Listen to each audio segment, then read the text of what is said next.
He's held some form of power in Turkey for 13 years, but perhaps this time Recep Tayyip Erdogan has overreached. He wanted the voters' support to carry out huge political reforms. Instead, he was handed a reduced parliamentary majority. So, what does it mean for the future of Erdogan and his AK party? This is Inside Story.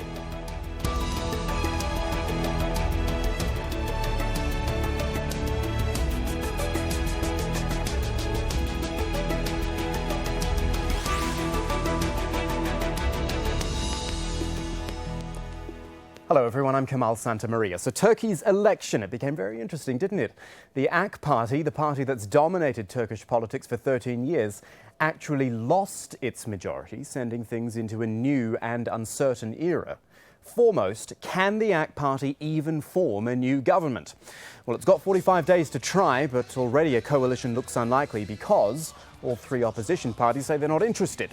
For them, this election has been a successful democratic exercise because not only has the government's majority been reduced, but the pro-Kurdish HDP party, for example, it managed to cross the 10% threshold, allowing it to enter parliament for the first time. But you know, this was an interesting election even before the vote, mostly because of one man. He wasn't even running in the election. But President Recep Tayyip Erdogan campaigned very hard for the AK party. That's not a surprise, it's the party he founded. But typically, the role of president in Turkey is not such a forthright one. Erdogan, however, is different, and a man not used to losing. He led the AK party to 3 consecutive election victories. He was prime minister in those days, and he increased the share of the vote every time. Stepped down as party leader, though, when he was elected as president last year.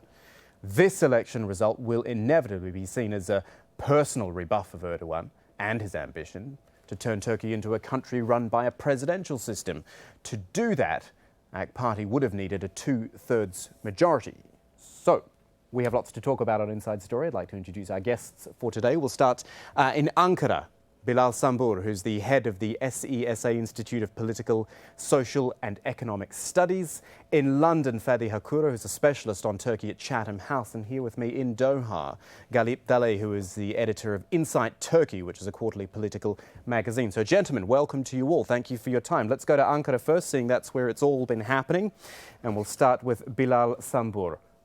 What went wrong for the AK party? Or did nothing actually go wrong, and this was just the people speaking, and this is the way it was always going to be? Thank you very much for having me at the program. First of all, I would like to highlight that why AK Party won 3 previous elections. The secret of AK Party's success lies in its ability to touch people, to meet the expectation of the people, to establish successful dialogue and communication with the people. But in this election, we observed that AK Party, GTP, start to lose its ability to touch people's real life, to touch people on the street. And this start to change people's perception about party. The people start to say, AKP is no longer people's party, it becomes elite party, it becomes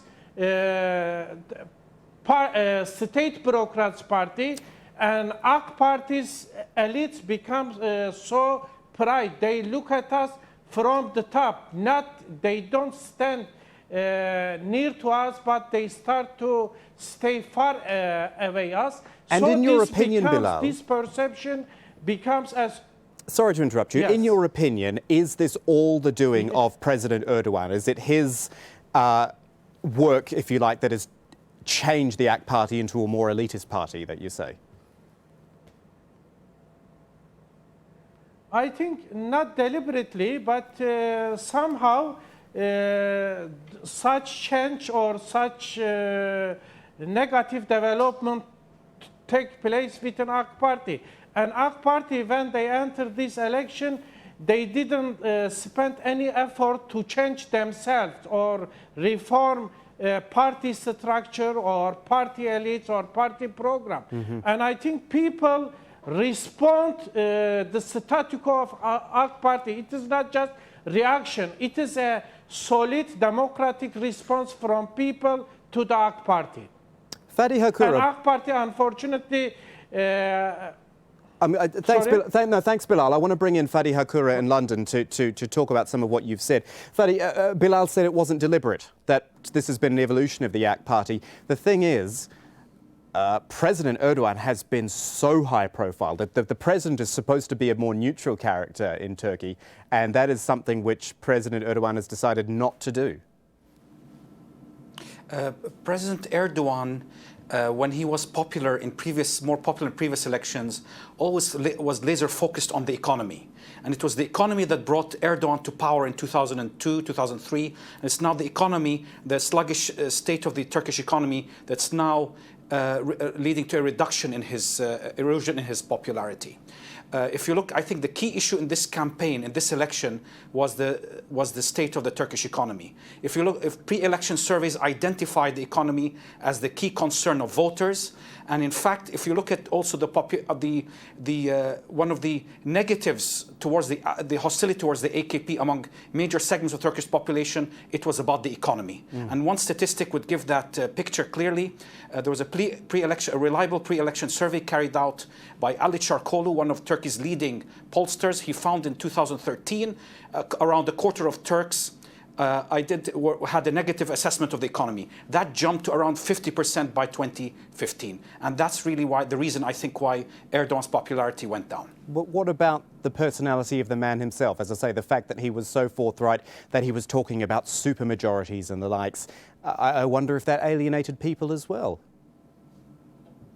There's no doubt that as President Erdogan moved from adopting a broader-based campaign, so trying to bring in Kurds, liberals, even some left-wing and conservatives and urban poor into his party, and then he transitioned to a core vote strategy where he tried to appeal more and more to his conservative voter base. That, I think, alienated many voters in Turkey and allowed other political parties to benefit from his ideological approach to politics, including the pro-Turkish National Movement Party, or MHP, and in particular the pro-Kurdish People's Democratic Party, or HDP.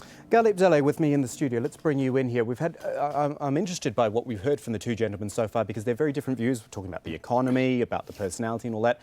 Where do you think, and I used the word in the start of this program, that President Erdogan overreached, that he maybe thought he was more popular than he was, he went too far? Your views? Well, I mean, the question is, why parties lose election and win election. I think, there are some very general trends that will be valid anywhere in the world. This party has been in power for 13 years. So there has been, some let's say, AK Party fatigueness with some segment of society. But beside this, the economy, I agree with the economic section. The Turkish economy currently is not doing as great as it used to do, but it's not doing badly as well. So economy was a factor, but I don't think that it's a primary factor, because when we look at to which parties that the AK Party lost its constituency, it's not the parties that has more credible economic agenda. So primarily it seems that the AK Party has lost voters to Turkish nationalists and the Kurdish nationalists. None of them are being known for their economic platform. So here we come to the second question. So why did the AK Party then lose votes to Turkish nationalists and the Kurdish nationalists? One of the factors has been the Kurdish peace process. The reason that the AK Party has lost votes to the Turkish nationalists is because of the Kurdish peace process. Some of the previous AK Party constituency, which is much more nationalist leaning, has a quite negative view of this process and lean towards the Turkish nationalists. Whereas in recent times, the developments in the Kurdish area and also the rhetoric of the some government official, which was quite nationalist in its flavor, also disillusioned some of the Kurdish previously AK Party supporting Kurds, and they voted for the pro-Kurdish party. Okay. So I'll tell you the picture that I'm getting from you, Galip, and from you as well, Fadi and Bilal, is that we can't just put it down to Mr. Erdogan. It would be an easy thing to do that, but there's so many factors at play here, as you say, the peace process. And actually the first thing you said in that answer, 13 years. I mean, for any party in any country to maintain that level of popularity and an upward trend for 13 years, that would be hard work for anyone. Well, I mean, let's not forget, even today, AK Party did not win the majority, Yeah. but it's still almost 16%. It received more than 16% vote from its closest competitor. So it has almost double number of MPs, 258, than it's the second competitor, which is 132. So yes, it lost some of its votes, but I mean, saying that it has lost big, I think it's a bit of exaggeration. Bilal Sambur, this is an important point to make, isn't it? The AK party still won this election, and you know, there was, as I've seen, 86% turnout of voters. So it's a big snapshot of the population, and a lot of them still voted for the AK party. Yes, AK Party is still the most important political actor in the Turkish political arena.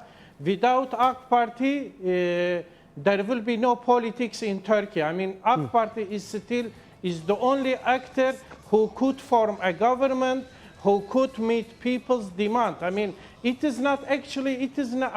Party is not the loser of this election. I mean, just it is a sort of psychological shock. You know, after 13 years, you have absolute rule, and just immediately you start to lose government. You know, this is something even Turkish people now, they are a sort of waking up. I mean, they start to realize that this is a sort of nightmare. I mean, because people expect that, yes, AK Party's vote, it is going to be down, but they didn't expect AK Party will be removed from government. Fadi Hakura, let me bring you back in, and maybe if you can tell me and our viewers as well, you started to in one of your previous answers, tell us more about the other parties, the parties which are very unlikely to form any sort of coalition, but why they got more votes, what sort of position they are now in. Well, you have first of all, you have the second largest party in parliament now, the Republican People's Party. That's a secular-oriented party founded by Kemal Atatürk. It tried to prioritize the economy in the election, in its election campaign, but unfortunately, there's a lot of historical baggage attached with this party. It's seen by many as elitist and as anti-Islam, so it's still suffering from that legacy. You have the third largest party in parliament is the pro-Turkish National Movement Party, or MHP. It's a party that's more oriented towards Turkish nationalism. In some sense, it's a protest party and shares a similar voter base with the ruling AK Party. So if the AK Party goes down, then the pro-Turkish MHP party's popularity tends to go up because they share a very similar voter base. And the fourth largest party you have is the pro-Kurdish People's Democratic Party, which at its core is a Kurdish nationalist party, but has tried to adopt a broader-based campaign in these elections by attracting minorities, by trying to campaign on gay rights, on democracy, on the environment and other issues, and in some sense managed to attract some religious Kurds from the AK party, and also attracted some left-wing and liberal and Turkish left and liberals to its camp. Okay, go back to the MHP for me, if you would, because you said that they have a similar sort of base to the AK party. Why then could there not be a potential coalition there? Is it just a numbers game, or are these smaller parties just not interested in playing ball with AK party? None of the opposition parties, in particular the MHP, is interested in a coalition with the ruling party. For a number of years, President Erdogan and the ruling party have been extremely confrontational, ideological, have burnt many bridges with the opposition parties. So there's a lot of mistrust now between the AK party and the opposition parties, and it's an extremely polarized environment. You have also a winner-takes-all political culture in Turkey. It's based on a zero-sum mentality, which is not conducive to coalition building in Turkey. Galip, do you think the AK party will try to make a coalition? Is there even any point, or do they have to? I mean, do they have to at least be seen to be going through the process over these 45 days, I think it is? And yes, Well, I think our party will try the coalition, and I think the most likely candidate is the Nationalist Action Party. Despite this discourse of its leadership that they are not interested in a coalition, I think when it comes to the coalition, in the end, will involve the bargaining and also the power sharing, the resource sharing, and etc., etc. From this perspective, when it comes to the real issues, I think it's likely that they will be also interested in engaging for the coalition negotiations. I mean, let's not forget, in 1990s, this language of, well, we are not interested in forming a coalition is a quite familiar language for the Turks. Well, you've got to, well, in any political situation, you've got to, because you can't be talking about coalitions. Exactly. You've got to speak for yourself. Exactly, and for your own party. exactly. And also, like, in Turkey, because of this political polarization, the first thing that the parties do when they, after the election, everyone pretend as if, they have received a simple majority. So therefore, you will hear quite often that they are not interested in coalition. When you look at it, if 1990s, if it's a benchmark, then it tells us that most of these parties that says that they are not interested in a coalition government, in the end, ends up actually forming a coalition government. So this is the first possibility. But let's say if this is not if this is not proved successful, the other possibility is whether the opposition parties can get together and form a coalition. Here you have a pro-Kurdish party and the Nationalist Action Party. So the ideological difference between them, I think, is too wide for them to form a coalition. The third option is then calling for an early election if none of these proves successful. So I think, for me, is the most likely scenario is the AK Party and MHP, and if this does not prove successful, then the early election is a real possibility. Early elections. Let's talk about that, Bilal. Let me ask you about the idea of another set of elections. I mean, even if that happens, how do you do it? How do you, as President Erdogan or as the AK Party or as any of these players, go into a fresh vote? Because there's nothing really to suggest that the public would vote differently in such a short space of time. Well, I am not so sure about that, actually.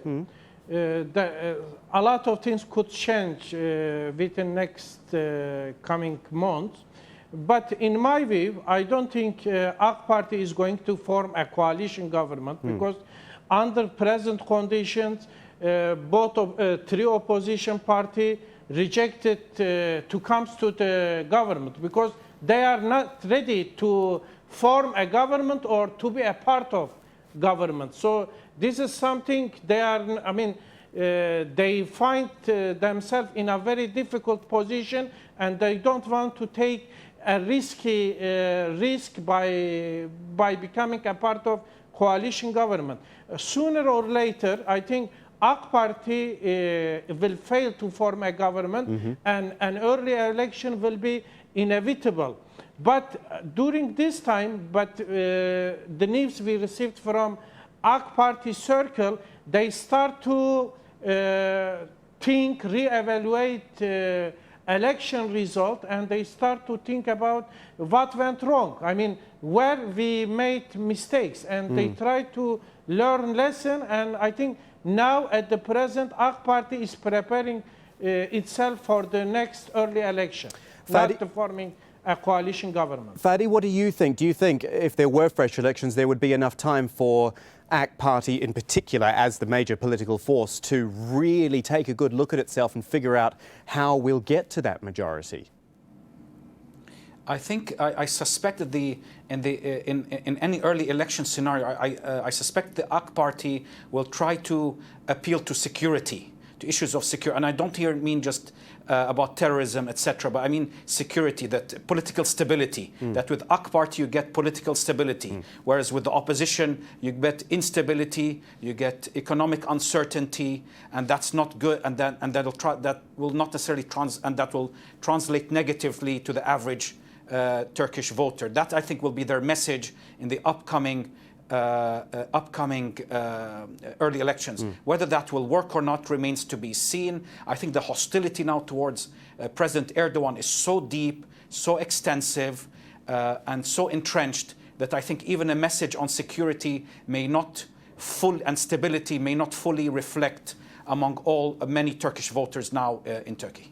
Fadi used an interesting word there, Galip, if I can ask you about this. He used the word hostility towards President Erdogan. And in the final minutes of the show, that's what I want to bring it back to, the man himself.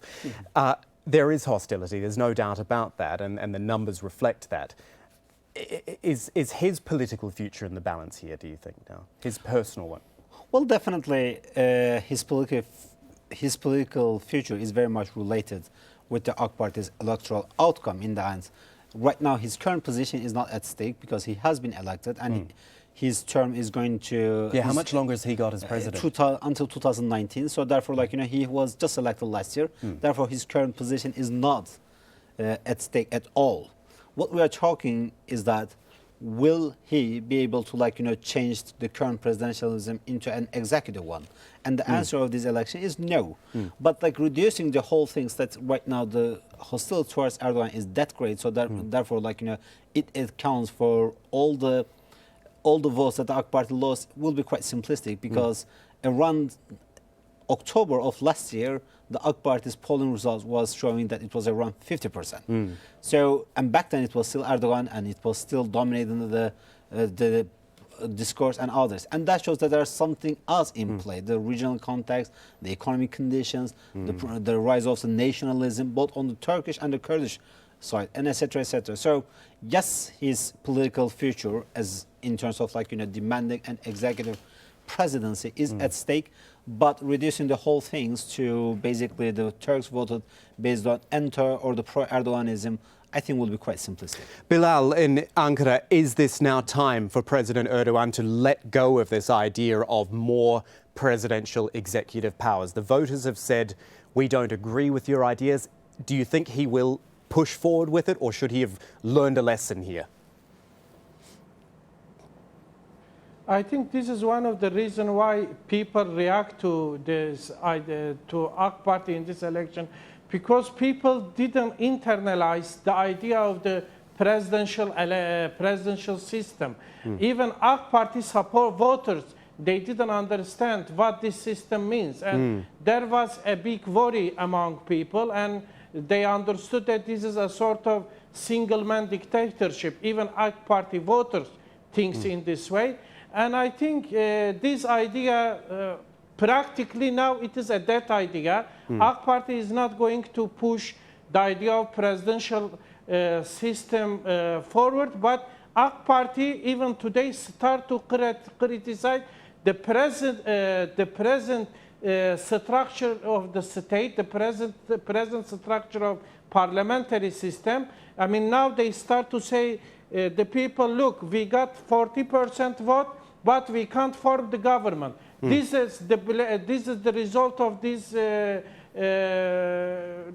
bad executive system. So we must change the system. At the same time, they try to promote the idea of that, the necessity of changing the system. Fadi, quick final thought from you. Do you think that President Erdogan has, and I used this phrase before, learned his lesson from all of this? Because it's clearly he is a divisive man, and this idea of more presidential power is clearly a very divisive issue as well.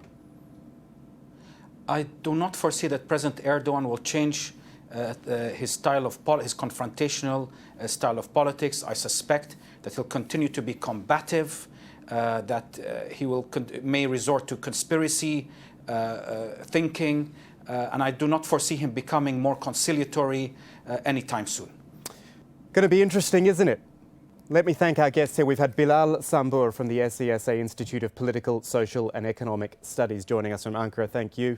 And also in London, we had Fadi Hakura, who's a specialist on Turkey at Chatham House. And thank you also to our guest here in the studio, Galip Dalay, who's the editor of Inside Turkey. Thank you. Thank you. Thanks very much. Thank you. And of course, you at home, thank you for watching. As always, we want to hear your thoughts. You can contact us on our programs page. You go to aljazeera.com and look for Inside Story there.